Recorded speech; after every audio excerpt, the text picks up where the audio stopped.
So I actually thought I would start this video by apologising about my mic quality. It's not the best. This is a first time thing for me, so I hope you can forgive at least that one thing.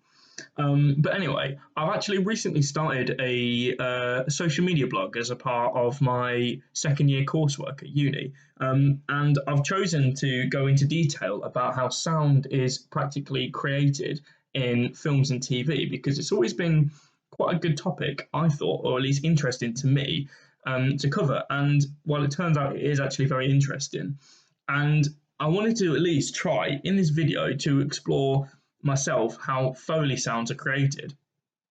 Now, foley is a word that maybe not everyone's heard before, but it's simply the art of taking an object or item or even like a bit of food that you have in your everyday life and using it to create something different or something that can't be easily practically recreated in real life. And it's very interesting how some objects and foods can create different sounds and so on and so forth. It is pretty cool. And I wanted to go into detail and on my social media blog anyway about this, and I have done so far, but I wanted to take it to the next level, which is actually doing it myself. So I thought, wouldn't it be interesting to try and produce one sound using a food I'd mentioned in my blog previously, which is called effectsgenie.com, and another food that I haven't actually used or at least talked much about or didn't mention in my blog in any way. This way I could recreate some well-known sound using a food that is more popular and then use a more obscure food, like as I said before, haven't actually covered much. And this way I can kind of produce a sound in a more conventional way and then produce one that I wouldn't say isn't conventional, but just using a food that people don't tend to use. And it's quite simply because maybe it doesn't work. And that's interesting, I think, anyway. You see, sound is actually very, very complicated because everything just sounds different. And I know that sounds blaringly obvious. You might be thinking, well, duh, because, why wouldn't you? But it's like everything produces a different sound, like I said, and that's very important. It's a key thing to remember because, you might have two foods that you might think, well, they're both squidgy, so they might sound the same. And then when you actually, go to create something, it's like, oh, this one is actually higher pitched or even deeper than the other one. And that's interesting because they can then be used for vastly different things. And that's what I want to maybe go into detail about today because, it's fun. So needless to say, it's going to get very, very messy, which is always good.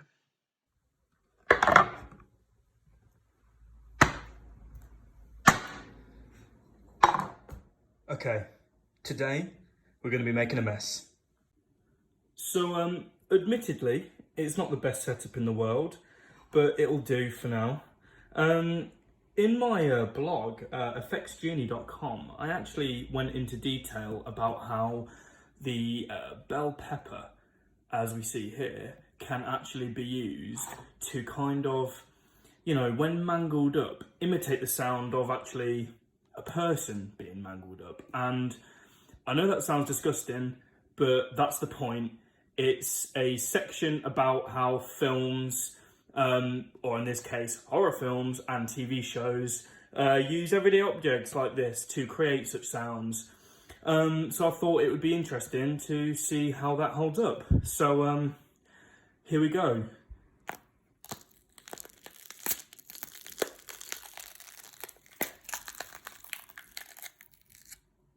Well, that was lovely. Getting a bit of a mess now, but that's fine. As you obviously heard, that is a delicious sound, which actually, as they say, does kind of have a bit of a crunch to it. And,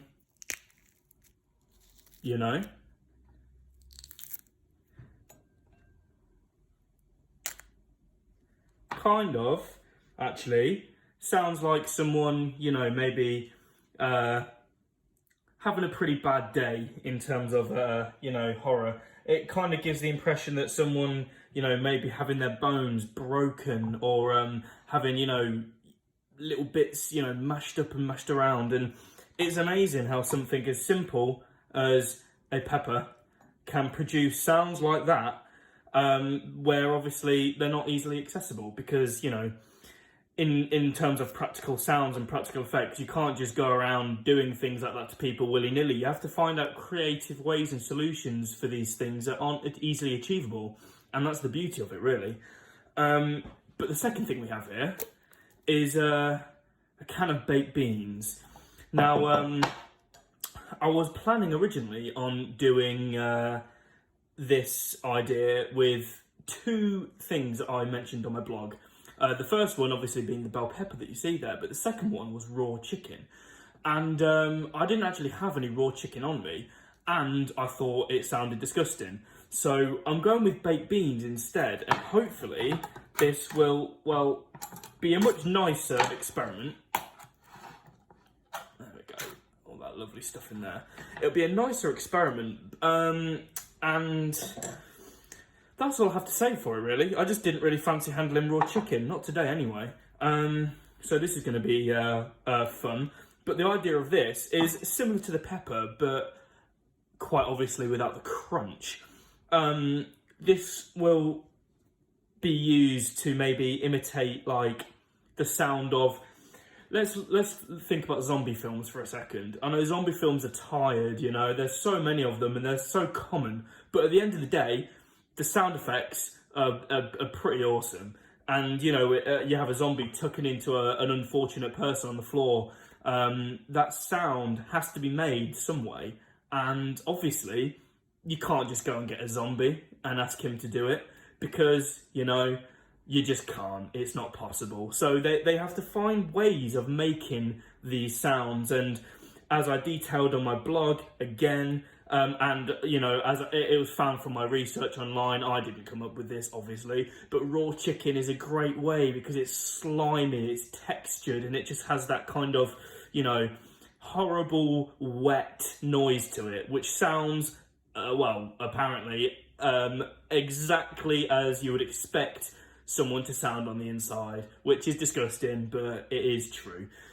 So I'm going to be using baked beans to hopefully, you know, recreate that. So here goes nothing. Gonna get all these baked beans out like that. Oh, lovely.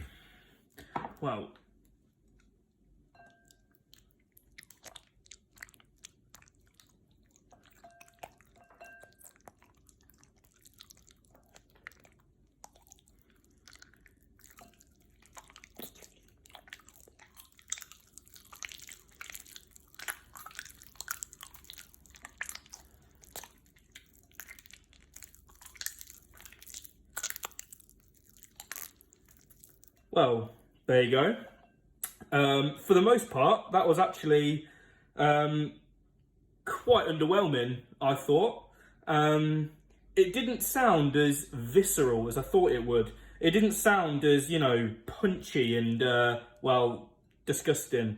But that was to start off with. And when you kind of got the, you know, all the hand motions and movements in there and the squelching and the beans seeping through your fingers, that was quite interesting, actually. That, you know, wasn't too bad. Wasn't what I thought, wasn't what I expected. Definitely wasn't the best, but, big but here, it wasn't too bad, actually. Now I need to go and clean up because, yeah. But that was actually a lot better than I thought it would be. Thank you. I really hope no one comes home right now, because this would be weirdly hard to explain.